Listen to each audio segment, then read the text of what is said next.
هۆکاری نرخی دۆلار لەم کاتەیە بەرامبەر بە دینار کە دینار شکاوە نامستەقڕی سیاسی عێراقە ئەوە تقریبەن 8 بۆ 9 مانگە بچێت هەڵبژاردن کراوە حکوومەتی عێراقی تەشکیل نەکراوە ئەنجا ئەم شۆم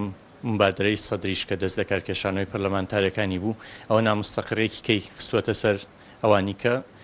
ئەم هۆکارە بۆتە هۆکاریەوەی کە دۆلار بەرز بێتەوە دینار نرخەکەی لەدەست بات. 100 دۆلاری ئەمریکی بەرامبەر 148700 دینارە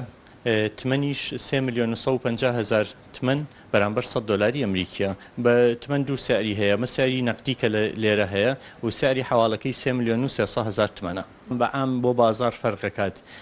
چونکە کاڵاو شمەکان کێتە هەرێمی کوردستان و عێراق بە دۆلارێتە هەرێمی کوردستان و عێراقەوە کە کاتێ دۆلارەکە بەرزە بێتەوە نرخی دینار دابەزێت لە مارکێتەکانە سیاری شتەکان بەرزە بێتەوە. نامستەقڕیەکە ئەگەر شەڕ و ئاژاوی لێ نەکەوێتەوە ئێمە تەسەور ناکەین زیاتر دابەزێت نرخی دینار چونکە بانقی مرکزی